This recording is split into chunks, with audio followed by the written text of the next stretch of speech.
स्वरूप यदि जीवात्मा है और उस जीवात्मा के अंदर प्रकाशित करने वाला, उस जीवात्मा को सक्रिय करने वाला, क्रियान्वित करने वाला, एक्टिव करने वाला, लाइव करने वाला जो है यदि परमात्मा है, ऐसा हमको बोध हो गया, ज्ञान हो गया, उसके बाद तीसरा प्रश्न है कि उसने हमको संसार में क्यों जन्म दिया, संसार में हम क्यों आए, हमारा वास्तविक उद्देश्य क्या है, संसार में आने का कारण क्या है। संसार में आने का साधारण कारण ये है कि हम सभी अपने कर्मों के द्वारा संसार में आए। हमने पाप कर्म किए, उन पापों का प्रायश्चित करने के लिए, उन पापों को सुधारने के लिए जितनी गलतियां भूल चूक हुई है, उन सभी को सुधारने के लिए मानव जीवन मिला है। जन्म जन्मांतर और कल्प कल्पांतर में किए गए सभी पापों का प्रायश्चित करने के लिए संसार में हमको मानव देह मिला है। मानव देह योग योनि है, मानव देह भोग योनि नहीं है। मानव देह केवल भौतिक पदार्थों का आनंद लेने के लिए नहीं है, मानव देह आध्यात्मिक पदार्थों को आभास करने के लिए है, आध्यात्मिक पदार्थों का स्वाद लेने के लिए है, उन पदार्थों की प्राप्ति के द्वारा अपने आत्मकल्याण के लिए देह मिली है। क्योंकि यदि ये देह न मिलते, शरीर न मिलता, तो कोई हमारे पास माध्यम नहीं बचता, कोई हमारे पास कारण नहीं बचता। कहते हैं भगवान ने जब 83,99,999 बार जीव ने भगवान से प्रार्थना करी कि हमको एक बार स्वतंत्र करो, हमको ऐसी योनि दो जिससे हम अपना आत्मकल्याण कर सकें, तब जाके भगवान ने जो है ये मानव शरीर दिया और जिसको पूर्णतः विकसित कर दिया और बड़े सुचारू रूप से बनाया है इसको। इसलिए इस शरीर के माध्यम से हम अपनी आत्मकल्याण का मार्ग प्रशस्त करें, आत्मकल्याण का मार्ग देखें। बड़े भाग मानुष तन पावा, सुर दुर्लभ सब ग्रंथ ही गावा। ये मानव जीवन इतना सुंदर है, इतना अच्छा है कि देवता लोग भी इस जीवन में आने के लिए आतुर हैं। देवता भी सोचते हैं कि हमें मानव जीवन मिल जाए तो अच्छा है, लेकिन मानव जीवन आसानी से उनको भी सुलभ नहीं है। बड़े भाग मानुष तन पावा, और लिखा है कि स्पष्ट, सुर दुर्लभ सब ग्रंथ ही गावा, जो देवताओं के लिए भी दुर्लभ है। तो इतना सुंदर मानव शरीर मिला है, जितना बचा हुआ है, जो निकल गया वो तो निकल गया, जो बीत गया उसका पश्चाताप न करें, जो बचा हुआ है बस उसका इस्तेमाल करें। इतना सुंदर मानव जीवन मिला है, इसका सदुपयोग करें, इसका दुरुपयोग न करें, है ना।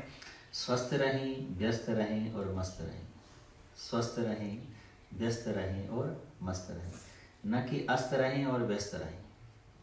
संसार में व्यक्ति जो है बिजी रहता है और अस्त रहता है, टेंशन में रहता है ना। हमेशा स्वस्थ रहें, व्यस्त रहें और मस्त रहें। और ये भी सोच लें कि दोबारा इस जीवन मिलेगा नहीं मिलेगा कुछ पता नहीं। मानव जीवन अब तो मिल गया, आगे कभी मिले न मिले कुछ पता नहीं, है ना। परमार्थ के मार्ग पर प्रशस्त हों, परमार्थ के मार्ग पर आगे बढ़ें। स्वयं न खादन्ति फलानि वृक्षाः, स्वयं न पीबन्ति नदी न प्रवाहाः। जहाँ पर आप जाएं उनसे आप कुछ सीखें। यदि आप किसी पेड़ को देखते हैं तो पेड़ से सीखें। पेड़ कभी अपना फल स्वयं नहीं खाता, इतना सुंदर फल लगता है, कितना परिश्रम उसको होता होगा करने में, लेकिन अच्छा फल देता है, लेकिन स्वयं नहीं खाता। स्वयं न पीबन्ति नदी न प्रवाहाः। नदी का इतना सुंदर मधुर जल है, निर्मल जल है, पर स्वयं नहीं पीती, दूसरों को देती है। जितनी आप प्रकृति का सौंदर्य देखते हैं, पहाड़ी, नदी, पहाड़, सरोवर, सरोवर जितनी हम देखते हैं, इतना सुंदर उनका सौंदर्य है, पहाड़ों का, पेड़ों का, है ना, लेकिन अपनी सुंदरता का आनंद वो स्वयं नहीं लेते, दूसरों को देते हैं। जीवन में प्रत्येक प्राणी दूसरे के लिए जी रहा है, तो जब भी कुछ हो तो आप उनसे सीखें, जिससे भी आप मिलें उससे कुछ सीखें। हर व्यक्ति के अंदर सगुण और दुर्गुण दोनों गुण हैं, अच्छे गुण में, बुरे गुण में। संसार में ऐसा कोई व्यक्ति नहीं जिससे अपराध न हुआ हो। संसार में जिस तरह कोई ऐसा वृक्ष नहीं जिसमें हवा न लगी हो, है ना। जब पेड़ जब हिलता है तो आभास होता है कि हवा चल रही है ना। यदि पेड़ हिलेगा नहीं तो कैसे पता लगेगा इसमें हवा लगी कि नहीं लगी, है ना। इसी तरह हर संसार में प्रत्येक प्राणी कहीं ना कहीं पापी है, लेकिन जिसका पाप उजागर हो जाए, जिसका पता चल जाए, उसको लोग सोचते हैं कि ये पापी है, और जिसका दबा रह जाए उसका सोचते हैं कि ये ठीक आदमी है। संसार में हर व्यक्ति से अपराध हुआ है, ऐसे बहुत कम कोई व्यक्ति, बिरला कोई ऐसा होगा जिससे कोई पाप करना हुआ हो, है ना। इसलिए जो है ये जीवन पापमय है, ऐसा भी प्रायश्चित न सोचें कि मैंने ये काम किया, मैंने ये काम किया, ऐसा नहीं। जो बीत गया उसको भूल जाएं, है ना। भगवान ने स्पष्ट कह दिया कि करोड़ों ब्राह्मणों को मारने के बाद भी यदि आप मेरे सानिध्य में आएंगे तो उसके पर भी विचार किया जाएगा, ठुकराएंगे नहीं, है ना। तो भक्ति मार्ग में आत्मसमर्पण का भाव है, हम जैसे हैं बस उसके हैं, ऐसा भाव रखें और उसकी ओर प्रसन्न हो जाएं। तो मानव जीवन, हम सभी जीवात्माएं हैं, हम परमात्मा के अंश हैं। संसार में आने का कारण है पाप, उस पाप का प्रायश्चित करने के लिए मानव जीवन मिला है ना। 3 ही प्रश्न सारे वेद पुराणों उपनिषदों तक घूम कर आए हैं और अंततः मानव जीवन को यही समझाने का प्रयास किया। जिस व्यक्ति ने ऐसा समझ लिया, सोच लिया, वो जीवन और मृत्यु के बंधन से परे हो गया, निकल गया। लेकिन जिसने ऐसा नहीं देखा, नहीं सोचा, नहीं समझा, वो वही रह गया, है ना। बहुत सारे उदाहरण हैं, पर समय भाव के कारण भगवान के श्री चरणों में समर्पित करते हैं सभी भावों को। थोड़ा सा कथा को आगे ले जाने का प्रयास करते हैं।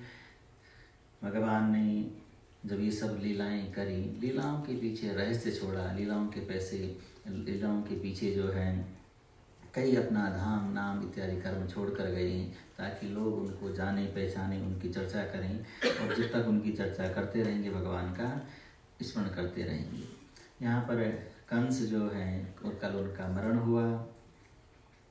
कंस को मारने के बाद उनकी 2 पत्नियां थी, अस्ति और प्राप्ति, उन दोनों का नाम था। जरासंध की वो कन्या थी। मरण के बाद जो है अपने पिता जरासंध के पास जाती है और विलाप करती है, हमको जो है निराधार कर दिया। जरासंध को क्रोध आया और बोला, मैं यदुवंशियों का समापन कर दूंगा, पूरे यदुवंश को समाप्त कर दूंगा। 1 2 3 4 17 बार आक्रमण किया, है ना। 23 अक्षौणी सेना के बारे में लिखा है श्रीमद् भागवत पुराण और महाभारत में भी। इतनी सेनाओं के साथ आक्रमण किया, कितने लोगों का संहार हुआ होगा, है ना।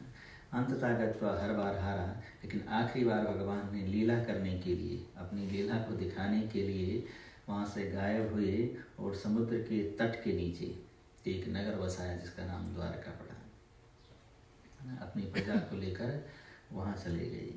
द्वारका नाम कैसे पड़ा, इस पर भी कई संत महात्माओं का अलग अलग मंतव्य है।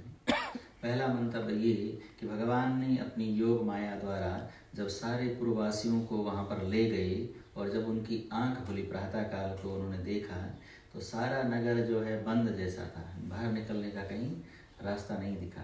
तो सब एक दूसरे को पूछते हैं, द्वार कहाँ, तो द्वारका नाम पड़ गया, है ना।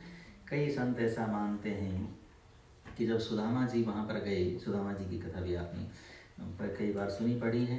सुदामा भगवान की बाल सखा थे, सार भाव में उसको भी कर देते हैं। बाल सखा थे, बाल्यकाल में कहते हैं कि एक बार गुरु माता ने उनको चने दिए खाने के लिए, भूख लग जाए तो इसको खाना।